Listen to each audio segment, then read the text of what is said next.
Guys, it's Siffa. How are y'all doing? I wanted to read a poem, but I can't figure out how to get my like poem up on the screen with the webcam, and I'm so technically challenged. It's kind of funny actually.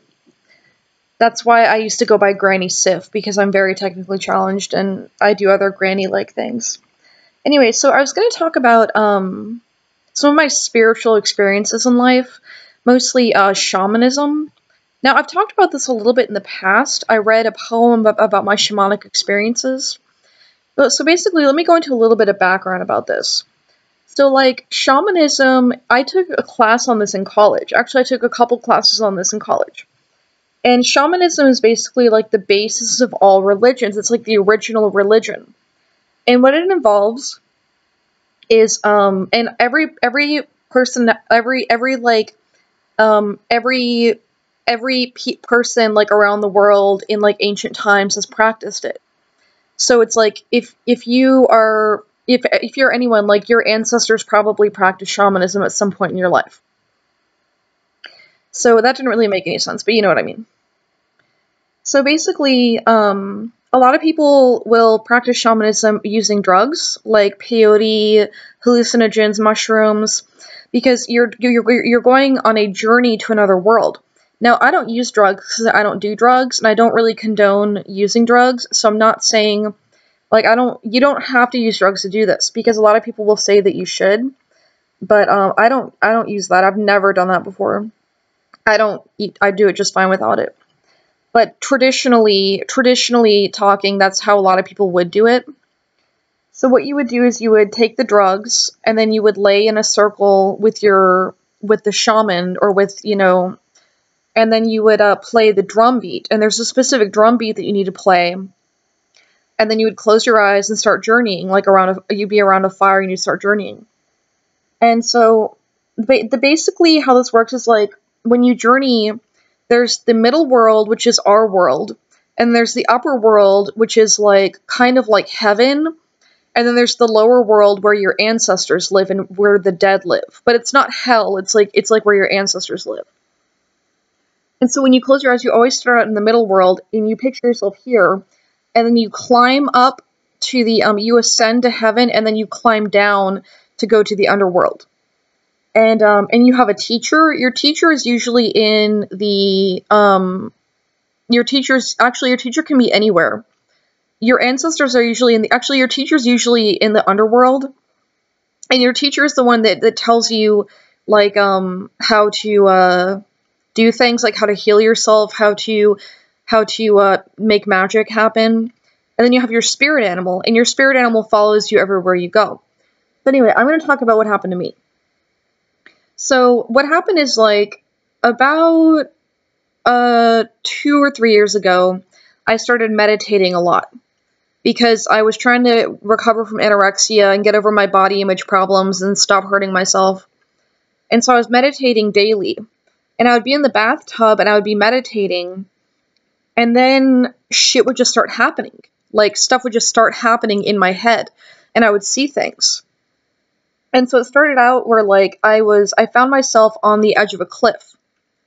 And I was on the edge of this cliff, and I couldn't see anything, but I knew I was on the edge of a cliff, and I would just scream and scream and scream and scream, and everything would flow out of me into the universe. And the cliff, like, overlooked the entire universe, and everything would just go out and would just leave my body. And then one day I was meditating, and the moon came out. On the cliff. The moon came out and lit up everything, and it was the sea. I was overlooking the sea, and the sea was my subconscious mind. And then I found my bedroom. My bedroom is in the lower world, and it's like this cave that I sleep in or meditate in. It's like my happy place. And then there was a cave in my room, and I went in there, and I went to the lower world. It's like this tropical realm, and that's where my grandfather lives. And my grandfather died before I was born, but I've always had this interesting connection with him. And so he's there, and when I first met him, I cried so much. I was so happy to meet him. And now I see him all the time, and he's like a part of my life now. So anyway, so then what ended up happening is that one day I was meditating, and this is when I had relapsed into anorexia. And so I was in my world, and then all of a sudden I found myself in a black room. And the room had like it had just no windows and no doors, and I was just stuck in there.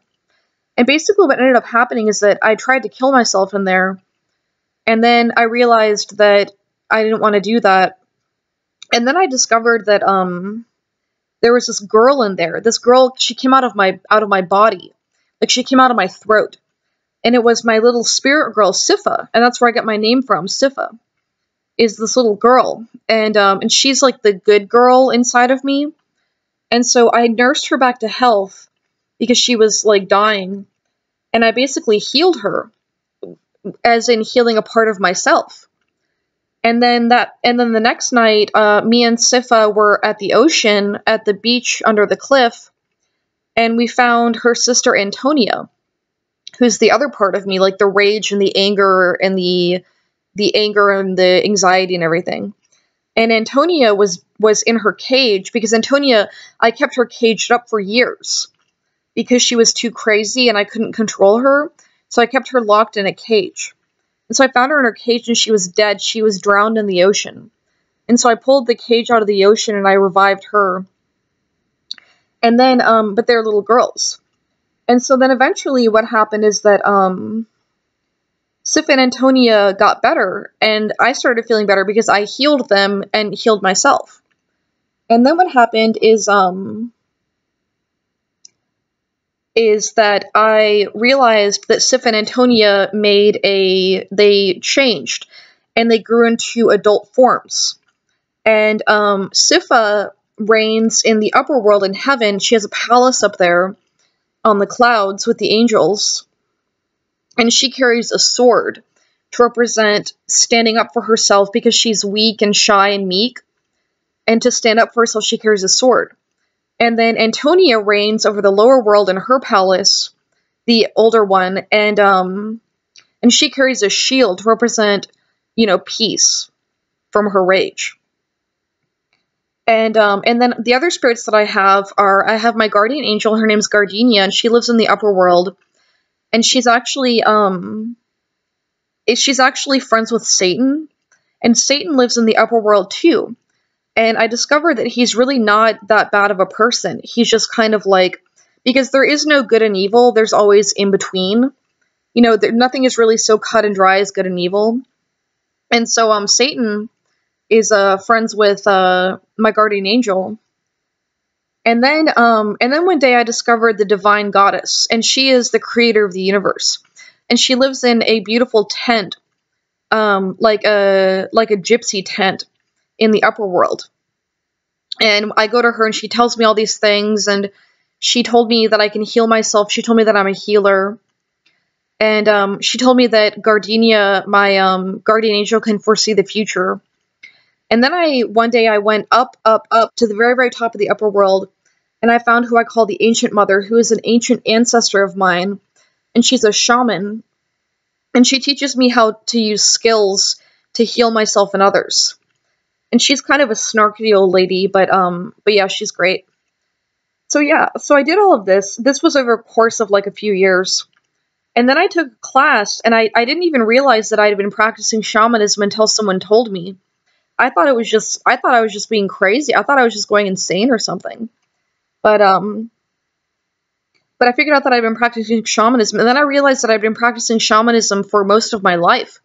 Because growing up, I always talked to spirits, and I always had other worlds that I would go to. And this is not a schizophrenia thing. This is a religious, spiritual thing. So, I know I'm probably going to get comments saying that it's schizophrenia, but it's not, because I know the lines between reality and, fantasy, and it's not hurting me, it's helping me. So as long as it's helping me, it doesn't matter if it's real or not. And the thing is that I'm not sitting here saying that it's 100% real. For all I know, it could just be a manifestation of my unconscious mind, just making up these stories.